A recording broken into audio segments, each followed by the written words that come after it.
நான் அசிங்கமாக பேசுவேன் ப்ரோ. நான் அதுக்கப்புறம் என்ன இன்னுமா தெரியல உங்களுக்கு அந்த மாதிரி ஆகிடும் ப்ரோ. வேணாம் ப்ரோ. இல்லை, படம் வந்து இட்லி கடை நல்லா வேர்ந்துருக்குங்க. சூப்பர் ஹிட்டு, பிளாக் பஸ்டருங்க. எல்லாரோட நடிப்பு நல்லா வந்திருக்கு. அவரோட லைனப்பில் திருச்சிற்றம்பலம், அப்புறம் இந்த படம் செம்ம டச்சு. நித்யாமேனன் மேடம் காம்பினேஷனில் அதே ஃபீலு, அதே லவ், அதே அன்பு, கமர்ஷியல் ஹிட்டுங்க, பிளாக் பஸ்டருங்க. டைரக்ஷன் சொல்லவே தேவையில்லைங்க. அவர் ஆல்ரெடி ப்ரூவ் பண்ணிட்டாருங்க பவர் பாண்டியில். ஸோ அகைன் வந்து அதே டச்சு. அவர் எப்படி சொல்கிறது, அவர் வந்து ரொம்ப மெச்சூர்டான டேரக்டர் சொல்லிட்டு இதில் காமிச்சிருக்காரு. எப்படின்னா எல்லா ஒரு சீனை வந்து அந்த டச் பண்ணுற சீன், அதை மனசை தொடுறது தான் அங்கே விஷயமே. ஒரு ஆடியன்ஸை சூப்பராக தொட்டார். எல்லாமே அழுதாங்க. எல்லாருமே வந்து கம்பேக், அவருக்கு கீழே விழும்போது அழுகுறாங்க, மேலே வரும்போது கத்துறாங்க. அதுதான் படம். பிளாக் பஸ்டர் படம் சூப்பர். எனக்கு ஒரு நல்ல ஃபீல் குட் மூவி. இந்த படம் வந்து இவ்வளோலாம் நான் எக்ஸ்பெக்ட் பண்ணவே இல்லை. போஸ்டர்ஸ்லாம் பார்க்கும்போதே இது என்னத்த 2K பசங்கள்லாம் பிடிக்காது, ஜென்சி பசங்கள்லாம் பிடிக்காது, இந்த படத்தை என்ன ஓட போகுதுன்னு நினச்சி வந்தோம். என்னை பொறுத்தவரை செம்மையாக எமோஷனல் கனெக்ட் ஆகிருக்கு. படம் நல்ல படம், ஒரு டீசன்ட் வாட்ச்சு. ஆனால் இதுக்கு வந்து 10,000 கோடி போட 500 கோடிலாம் போகாது. 100 crore கிளப்பில் இந்த படம் சேர்ந்துடும். மாதம்பட்டியோட கதையெல்லாம் சொல்லி ரூமர்ஸ் வந்துச்சு. அந்த படத்தில் அப்படி தான் இருக்கா? மாதம்பட்டி வந்து அதாவது ஒருத்தவங்களை நல்லா கேட்டுங்களேன், ஒரு பயோபிக்கோ ஒரு இதை எடுக்கிறதா இருந்தால் அவர் வந்து ஒரு ஹிஸ்ட்ரி கிரியேட் பண்ணியிருக்கணும். அவர் என்ன கிரியேட் பண்ணார்? விஜய் டிவியில் உட்காந்து ஜட்ஜ் பண்ணிக்கிட்டு இருக்கிறாரு. அவர் ஒரு ஆளுன்னு அவருடைய கதை எடுத்துட்டு நான் தனுஷ் என்ன மொக்கையா இல்லை பார்க்குற நம்மளாம் மொக்கையா? சாப்பாடை வச்சுலாம் நான் படம் பண்ண முடியாது. என்னை பொறுத்தவரை வந்து பார்த்தீங்கன்னா நயன்தாரா படம் ஒன்று வந்துச்சுல, அன்னபூர்ணி. அதில் வந்து பார்த்தீங்கன்னா ஒரு என்ன சொல்கிறது, அது வந்து ஒரு உயர்ந்த ஜாதி பொண்ணு அவர் பிரியாணி சமைக்கும் போது அது பிரியாணி எப்படி அவன் ஒருத்தர் சாப்பிடும்போது நம்ம பிரியாணி சாப்பிட்ட மாதிரியே இருக்கும். அவ்வளோ ஃபீலாக கொண்டாந்தாங்க. அந்த மாதிரி படங்களுக்கு மத்தியில் இதில் வந்து பார்த்தீங்கன்னா அதே மாதிரியே பச்சை இலையில் 2 இட்லியை வச்சுட்டு ஆவி பறக்குது. அந்த சாம்பார் ஊரில் போடும்ல, குளகுலன்னுலாம் இல்லாமல் தண்ணி சாம்பார் அதை எடுத்து ஊற்றி இப்படி பிணையும் போது நம்மளுக்கு ஃபீல் ஆகுது. ஸோ அதுதான் இந்த படத்துடைய சக்ஸஸ் நினைக்கிறேன். படம் ஒன் டீசன்ட் வாட்ச். இந்த படத்தில் வந்து பார்த்தீங்கன்னா ஆக்டராகவும் ஜெயிச்சிட்டாப்ல, டேரக்டராக தான் ஜெயிச்சிருக்காப்ல. பவர் பாண்டி அளவுக்குலாம் இல்லைங்க. அது ஃபுல்லாக லவ் எமோஷனுங்கனால எல்லா பேருக்கும் கனெக்ட் ஆச்சு. இது வந்து பார்த்தீங்கன்னா ஒரு சின்ன ஃபீல் குட் மூவி. செம்ம, அவர் கம்பேக் தான் சொல்லணும். அப்படி இருக்காப்ல. அவர் பயங்கர எமோஷனலாக இருக்கும்போது சின்னதாக கிளைமேக்ஸில் வந்து சிரிக்க வச்சுட்டு வர்றாங்க. அதை நீங்கள் பாருங்கள், தெரியும். படத்தில் ஒன்றுமே இல்லை. என்ன சொல்ல வராங்கன்னா, வாழ்கிற அப்பயே அப்பாவையும் மதிங்க, அவங்க சொல் பேச்சு கேட்டு நடங்க. செத்த பின்னாடி வந்து ஐயோ அப்பா போயிட்டாரு அம்மா போயிட்டாரு கிளம்பி வருத்தப்படாதீங்க. வாழ்கிற சாமி அவங்கள மதிங்கன்ற ஒரு ஒற்றையனை வச்சு தான் இந்த படத்தை பண்ணியிருக்காங்க. மியூசிக் செம்மையாக இருக்குது. ஜெய் பிரகாஷ்க்கு வந்து இந்த படம் உயிர். நல்லா இருந்துச்சுண்ணா, சூப்பராக இருந்துச்சு. என்ன எதிர்பார்த்து வரலாமா? தனுஷ் அஸ் டிரெக்டராக எக்ஸ்பெக்ட் பண்ணிட்டு வாங்க. கண்டிப்பாக உங்களுக்கு மன நிறைவாக போவீங்க வெளியில். என் ஹஸ்பண்ட்லாம் தனுஷ் ஃபேன்லாம் இல்லை, பட் அவரே வந்து ரொம்ப ஜாலியாக வந்தார். நித்யா மேனனும் தனுஷ் காம்போ சூப்பராக இருக்குது. ஐயோ, ராஜ்கிரண் சார் சூப்பராக பண்ணியிருக்காரு. எனக்கு யார்கிட்டையும் சொல்ல அது வரல, ஆனால் அவர் செம்மையாக பண்ணியிருக்காருண்ணா.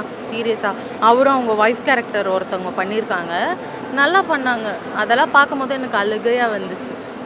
தனுஷ் சார் அவங்க டீம் வந்து ரொம்ப வெறியனா, நாங்கள் தான் எப்போவுமே தனுஷ் சார் வெறியனாக இருப்போம். சார் வந்து இதில் வெறியனாக ஒர்க் பண்ணியிருக்காரு. படம் ரொம்பவே கரெக்டாக இருக்குது. அதுதான் வெறியன், அதுதான் அவர். தனுஷ் வந்து இயக்குனர், எழுத்தாளர், எழுத்து இயக்கம் தனுஷ் வந்தது. அவர் வந்து ரொம்ப வெறித்தனமாக இந்த ப்ராஜெக்டை வந்து உணர்ந்து எடுத்திருக்காருன்னு நினைக்கிறேன். ஏன்னா அதில் ஒரு சீனாவது நம்ம ஃபேமிலியோட கனெக்ட் ஆகிருக்கும். இடத்துல எனக்கு அப்படியே ஸ்ட்ரைக் ஆச்சு. நிறைய இடத்துல கண்ணீர் வர மாதிரி சீன்கள் இருந்தது.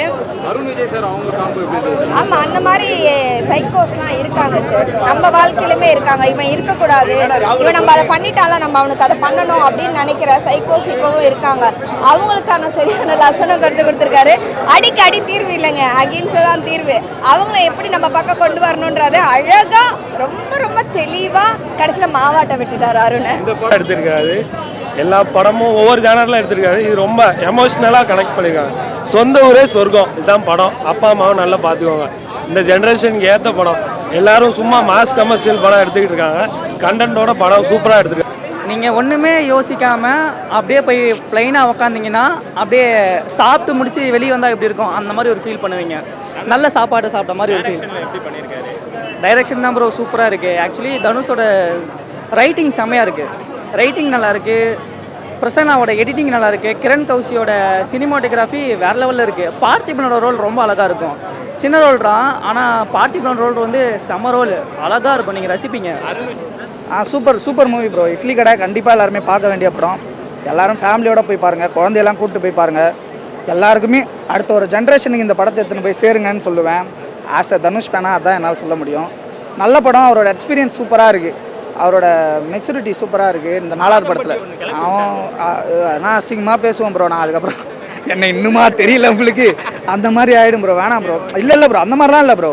அவர் ஆடியோ லான்ச்லேயே சொல்லியிருப்பார்ல, ஆடியோ லான்ச்சில் சுதாகர் கோபி அவங்க கேட்கும்போது சொல்லியிருப்பார், இல்லை அது வந்து ஓன் கதை, எங்கள் ஊரில் நடந்த சம்பவம்னு சொல்லியிருப்பார்.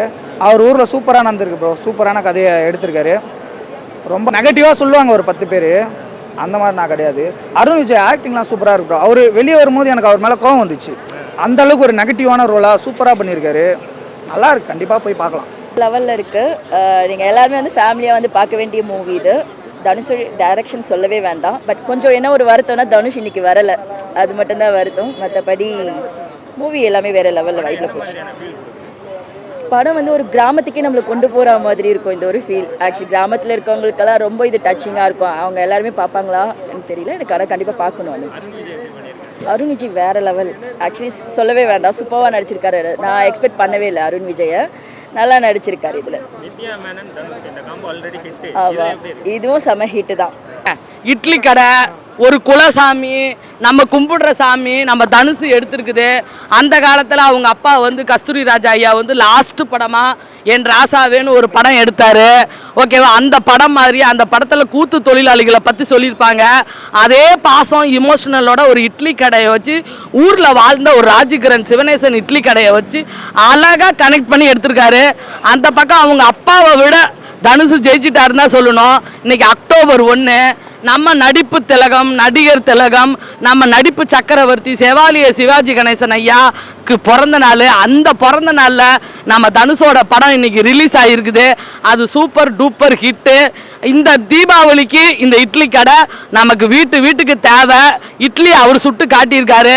குழம்பையும் கூட்டு பொரியலையும் நீங்கள் வச்சு சாப்பிட்டு எல்லாரும் தீபாவளி கொண்டாடுங்க. தமிழ்நாட்டில் கண்டிப்பாக எல்லாரும் சேஃபாக இருங்க, நல்லா இருங்க. ஓகே. அவர் வந்து இப்போ ஸ்டேஜில் பேசும்போது நாங்கள் வந்து இட்லி வாங்குறதுக்கே கஷ்டப்பட்டோம் சின்ன வயசுல அப்படின்னு சொன்னாங்க. ஆமாம், நிறைய பேர் ட்ரோல் பண்ணுறாங்க. அவங்க எப்படி கஷ்டப்பட்டுருப்பாங்க? எப்பா இட்லி வாங்குறது மட்டும் இல்லை, கஸ்தூரி ராஜா ஐயா வந்து ₹1 கிடைக்குமா அசிஸ்டன்ட் டைரக்டருக்கு. அந்த ₹1 எடுத்துகிட்டு போனால் தான் அந்த அம்மா வந்து வீட்டில் சோறாக்குற சூழ்நிலையில் வலசரவாக்கத்துலேருந்து டி நகர் வரைக்கும் நடந்து போயிருக்கிறாரு தனுஷ் அவங்க அப்பா. அப்படியெல்லாம் கஷ்டப்பட்டு தான் இந்த திரை உலகத்துக்கு வந்து இவ்வளோ பெரிய இடத்த பிடிச்சிருக்காங்க. சும்மா ஒன்றும் பிடிக்கல. ஓகேவா, உண்மையாலுமே கேப்டன் அவங்கள வாழ வச்சிருக்கிறாரு. ஓகேவா, அந்த கேப்டனோட ரத்தம் அவங்க ஃபேமிலியிலேயே இருக்குது. அதே மாதிரி நம்ம நடிகர் திலகம் நம்ம சிவாஜி கணேசன் ஐயாவோட ஆசீர்வாதம் இருக்குது. கண்டிப்பாக மிகப்பெரிய இடத்துல தனுசு இருக்கும். ஓகேவா, அந்த அளவுக்கு மனசு சிவம் என்னோட சிவனா என் தங்கம் பாரு லிங்கா யாத்ரா அது மாதிரி எல்லாத்துலேயுமே கனெக்ட் பண்ணி வாழ்ந்துருக்கு. அதே மாதிரி தான் இந்த படத்தையும். பணம் நமக்கு முக்கியம் இல்லை, நிம்மதி தான் முக்கியம், அன்பு பாசம்தான் முக்கியம் அப்படின்னு நடிச்சிருக்காரு. அதே மாதிரி கடைசியாக சமுத்திரக்கணி, டே உங்களுக்கு என்னதாண்டா வேணும்? ஏண்டா அங்கிட்டு போனா அவன் அடிக்கிறான், இங்கிட்டு வந்தா நீ அடிக்கிற, நான் எங்க தாண்டா போறது அப்படின்னு சொல்லிட்டு ஃபைட்டை போட்டு டைட்டாக போட்டு கல்யாணத்தை முடிச்சு இட்லி கடையை முடிச்சிருக்கிறாரு. நல்லா இருக்கு. ஓகே. இட்லி கடை படத்தை பற்றி சொல்லணும் அப்படின்னா, ஓகே, இட்லி கடை படத்தை பற்றி சொல்லணும் அப்படின்னா எனக்கு இந்த படம் வந்து ஒரு ஆவரேஜ் மூவி. ஏன்னா கமர்ஷியல் எலிமெண்ட்ஸ் வந்து கொஞ்சம் கம்மி அண்ட் நான் எக்ஸ்பெக்ட் பண்ண ஒரு சில விஷயங்கள் இல்லை. ஆனால் படத்தில் வந்து மெசேஜ் சொல்லியிருக்காங்க, ஒரு ப்ராப்பர் நரேட்டிவ் இருக்குது, ப்ராப்பர் ஸ்ட்ரக்சர் இருக்குது.